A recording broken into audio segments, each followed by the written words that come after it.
YSR Congress party నుంచి మొయినుద్దీన్ గారు వారితో మాట్లాడదాం. మొయినుద్దీన్ గారు, గుడ్ ఈవినింగ్ అండి. మొయినుద్దీన్ గారు, good evening sir. Very good evening sir. Brahmanaidu sir, అసెంబ్లీలో బీసీలకు స్థానిక సంస్థల్లో 30% రిజర్వేషన్ ఇచ్చే విధంగా బిల్లు ప్రవేశపెట్టబోతా ఉన్నారు. ఆల్రెడీ ఈ యొక్క రిజర్వేషన్ నివేదికని కమిషన్ చైర్మన్ రాజీవ్ రంజన్ మిశ్రా ముఖ్యమంత్రికి అందజేశారు. సో గ్రామంలో ఎస్సీ ఎస్టీలకు 20% ఉంటే బీసీలకు 30% ఇవ్వాలని సిఫార్సు చేశారు. సో ఇప్పుడు ఇక బీసీల ఓట్ బ్యాంకు వైఎస్ఆర్ కాంగ్రెస్ పార్టీకి బహుశా వచ్చే పరిస్థితి లేదు. వాళ్ళు ఒక బిల్లు ప్రవేశపెట్టబోతున్నారు. అట్లీస్ట్ ఆ బిల్లు మీద చర్చించడానికి, ఆ బిల్లుని మేము ఆమోదిస్తున్నాం, మేము కూడా అంగీకారం చెప్పడానికి, లేదా మేము వ్యతిరేకిస్తామని చెప్పడానికి మీ పార్టీకి సంబంధించినటువంటి 11 మంది శాసనసభ్యులు అసెంబ్లీకి కూడా వెళ్ళట్లేదు అనేటువంటిది కూడా జగన్మోహన్ రెడ్డి గారు తేల్చి చెప్పారు. ఒక లెజిస్లేటివ్ మీటింగ్ పెట్టుకున్న తర్వాత ఓన్లీ మండలికి వెళ్ళాలని చెప్పినట్టు కూడా తెలిసింది అందరికీ. ఏం చెప్తారు మొయినుద్దీన్ గారు? బ్రహ్మనాయుడు సార్, మీకు రాజనీతి ప్రేక్షకులకు డిబేట్ ఉండే పెద్దలకు నమస్కారాలు సార్. చంద్రబాబు నాయుడు గారు తన కూసాలు కదులుతున్నప్పుడు ఏదో ఒక కొత్త ప్లాన్ తీసుకొచ్చేస్తారు సార్. ఏదో ఒక విధంగా చేసి పాలిటిక్స్ డైవర్ట్ చేశారు, ఇష్యూను డైవర్ట్ చేయాలి అనే ఉద్దేశంతో వచ్చింది. ఈయన ఈ రోజు నేను చేస్తున్నాను, బీసీ డిక్లరేషన్ చేస్తాను, బీసీ ఇంత ప్రేమ ఎక్కడి నుంచి వచ్చిందో అర్థం కావడలేదు సార్. ఇంత ప్రేమ ఉండుంటే బీసీలకు చేసే న్యాయం ఏంటి, ఇంతవరకు చేసి ఏం చేశారు బీసీలకు చెప్పాలి సార్. బీసీలకు ఏమి చేయరు, కేవలం మాటలతోనే ఈ రాష్ట్ర ప్రజలను మబ్బు పెడుతూ ఈ రాష్ట్ర ప్రజలను మోసం చేస్తున్నారు చంద్రబాబు నాయుడు గారు. ఇప్పుడు ఒక సర్వే వచ్చేసింది సార్ వాళ్ళ దగ్గరికి. పల్లెల్లో అన్ని చోట్ల కూడా టీడీపీకి పూర్తిగా వ్యతిరేక పౌరాలు వీస్తున్నాయి. ఈ విధంగా రేపు ఎన్నికల్లో చాలా దెబ్బ తగులుతుంది టీడీపీకి, ప్రభుత్వానికి అనే ఉద్దేశం ఒక క్లియర్ గా ఒక సర్వే వచ్చేసిన తర్వాత ఏమి చేయాలో అర్థం కాక ఒక కొత్త డ్రామా తీసుకొచ్చారు. మీరు చేసింది ఇంతవరకు బీసీలకు చెప్పండి ఒక విషయం సార్. జగన్మోహన్ రెడ్డి గారు బీసీల కోసం దాదాపు 3,000 కోట్ల రూపాయలతో బీసీ కార్పొరేషన్ ఏర్పాటు చేసేసారు. నేతానికి 1000 కోట్లు ఇచ్చారు సార్. నేతన్నలకు నేను ఏదో చేస్తాను, మీకు కరెంటు రాయితీలు, విద్యుత్ రాయితీలు ఇస్తాను, అది చేస్తాను, ఇది చేస్తాను, సబ్సిడీ రుణాలు ఇస్తాను చెప్పి అన్ని ఎగ్గొట్టిన ఘనత చంద్రబాబు నాయుడుది. మోసపూరిత మాటలు తప్ప ఇంకొకటి లేదు. ఇప్పుడు జరుగుతుంది డిఎస్సి పై గందరగోళం జరుగుతుంది. ఆ గందరగోళాన్ని తిప్పాలి, ఏదో ఒకటి చేయాలి, ప్రజలు కొత్త ఇష్యూ తీసుకుపోవాలి. అంటే ఏమి చేయాలి, బీసీ ప్లాన్ తీసుకురావాలి. ఈరోజు చూసారు తెలంగాణలో కూడా బీసీ వాళ్ళు 45% బీసీలకు ఇస్తామంటే సుప్రీంకోర్టు కొట్టేసింది. ఆల్రెడీ హైకోర్టు ముందు స్టార్టింగ్ లో హైకోర్టు తిరస్కరించి వ్యతిరేకించింది ఈ బిల్లును, జీవో నంబర్ 9ని. ఎందుకంటే 50% కంటే ఎక్కువ రిజర్వేషన్ ఉండకూడదు అనే ఉద్దేశంతోనే హైకోర్టు దాన్ని తిప్పికొట్టింది. ఇటు తర్వాత తెలంగాణ ప్రభుత్వం సుప్రీంకోర్టుకి వెళ్ళింది. ఈ రోజు సుప్రీంకోర్టు చిక్కెదురైంది. అంటే అర్థమైంది, వీళ్ళు చేసేది మేము ఇస్తున్నాము, ఇచ్చేది ఉండదు. మళ్ళీ మేము ఇస్తున్నాము, మీరు తీసుకుంటున్నారు. ఇచ్చినాడమ్మా వాడిని, పుచ్చుకుంటున్నమ్మా వాడిని అన్నట్టుగానే జరుగుతుంది ఇక్కడ. ఇప్పుడు ఇందుకు వైఎస్ఆర్ కాంగ్రెస్ పార్టీ స్థానిక సంస్థల్లో బీసీలకు రిజర్వేషన్ కల్పించడాన్ని సమర్థిస్తుందా, వ్యతిరేకిస్తుందా, ఆమోదిస్తుందా, వ్యతిరేకిస్తుందా? బీసీల పక్షపాతి సార్ జగన్మోహన్ రెడ్డి గారు. బీసీ కార్పొరేషన్ పెట్టి 3,000 కోట్ల రూపాయలు కేటాయించారు సార్. ఇచ్చకపోయినది బీసీలకు 8,000 కోట్లు కేటాయించారు. వీళ్ళు బీసీలకు 8,000 కోట్లు కేటాయించారు సార్. ఈ నేస్తం కూడా బీసీలో వస్తుంది సార్. వాళ్ళకు సెపరేట్ గా నేస్తం కింద 1,000 కోట్ల రూపాయలు కేటాయించారు సార్ జగన్మోహన్ రెడ్డి గారి సమయంలో. వీళ్ళు చేసేది ఏమి ఉండదు. బీసీలు పేర్లు చెప్పుకొని, ఆ చెట్టు పేరు చెప్పుకొని, ఆ కాయలు అమ్ముకుంటూ రాజకీయ లబ్ధి పొందుతున్న ఏకైక నాయకుడు ఆంధ్రప్రదేశ్ చంద్రబాబు నాయుడు గారి. అన్ని అబద్ధాలు, అన్ని మోసపూరిత మాట్లాడి, ఎక్కడ కూడా బీసీల పైన వీళ్ళకి ఎటువంటి సద్భావం లేదు, మంచి అభిప్రాయం లేదు. కేవలం మాటలు చెప్పి ఈ రోజు ఎందుకు సార్ ఈ బీసీ డిక్లరేషన్ తీసుకొచ్చారు సార్? నేను బీసీలకు అంటే ఏ ప్రాతిపదిక ఇస్తారు మీరు? ఎంత ఇస్తున్నారు? గ్రామాల్లో ఒక రకంగా, పట్టణాల్లో ఒక రకంగా ఇస్తారా? మేము ఇంత శాతం రిజర్వేషన్ ఇస్తున్నాం, ఇన్ని శాతం రిజర్వేషన్ ఇస్తున్నాం బీసీలకు అని 2 సంవత్సరాలు ఎందుకు చెప్పలేదు సార్? రేపు ఎన్నికలు వస్తుంది చెప్పేస్తారా?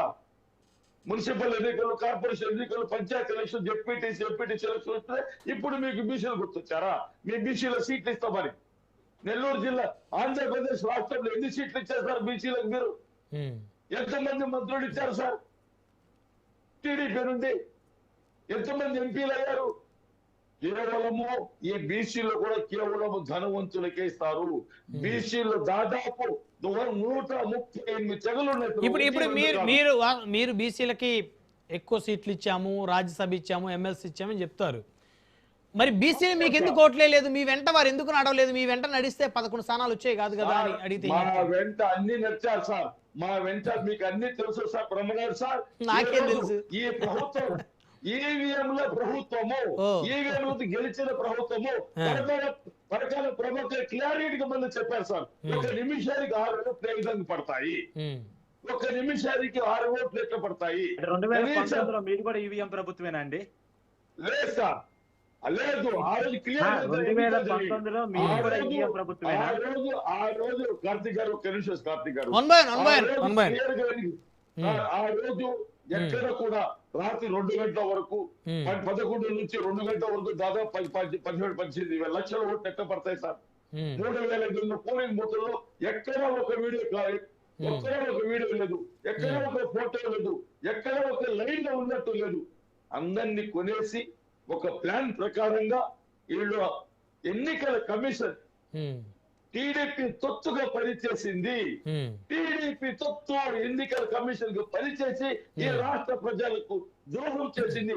5 కోట్ల ఆంధ్రులను నమ్మక మోసం చేసింది ఈసీ అనేది చట్టచల్లమైంది. ఎక్కడ చూపించండి? ఒక ఉదాహరణ చెప్తాను సార్. ఆదాయ ప్రభాకర్ రెడ్డి గారు నెల్లూరు రూరల్ నుంచి పోటీ చేశారు సార్. ఆదాయ ప్రభాకర్ ఎంత గొప్ప వ్యక్తి అంటే, ఎంత మంచి వ్యక్తి అంటే, ఎంత అందరికీ పేరు, ప్రతి ఒక్కరికి ఆదాయ ప్రభాకర్ ఎంత అభిమానం సార్. ఎందుకంటే ప్రతి ఒక్కరిని ఆదుకుంటారు. రాజకీయంగా ఎక్కడికి పోయినా కూడా రాజకీయాలు చూడరు అతను. అందరు పేదవారు ఎవరు వచ్చినా కూడా వాళ్ళకి ఆర్థిక చేసే వ్యక్తి. ఒక ఎన్నికల కోసం సార్ 5 సంవత్సరాలు జీవితాంతం పలానా సార్ మా బిడ్డలకు బాగలేదు, మా పిల్లకాయలకు చదువుకుంటారు, ఇబ్బందులు కలుగుతున్నాయి, వచ్చిన ప్రతి ఒక్కరికి సహాయం చేసిన వ్యక్తి సార్. 35,000 ఓట్లతో ఎలా ఓడిపోయారు సార్? అంత చిత్తుగా ఓడిపోతారా? ఇదే ఇక్కడ అనుమానం వస్తుంది సార్. ఎక్కడ పోటీ చేసే తెలుగుదేశం అభ్యర్థి అందరూ గెలుస్తారో లేదు అతనికి అనుమానం ఉన్నది. అటువంటి చోట 35,000 ఓట్లు ఆదరణ ప్రభాకర్ రెడ్డి గారు ఎలా ఓడిపోయారు సార్? ప్రజల మన్నన పొందిన వ్యక్తి, ఎలా ఓడిపోయాడు? ఇదే విధంగా ఆత్మకూరు, ఉదయగిరి, సర్వేపల్లి ఈ నియోజకవర్గాల్లో ఓడిపోయారంటే విచిత్రంగా సార్. అక్కడ క్యాండిడేట్ వాళ్ళు గెలుస్తారు, వాళ్ళకి నమ్మకం లేదు. అంటే ఈ రోజు ఈ విధంగా ఈ పరిస్థితులు ఉన్నాయి కాబట్టి మాకు 11 సీట్లు అంటున్నారు, మాకు 40% వచ్చాయి సార్.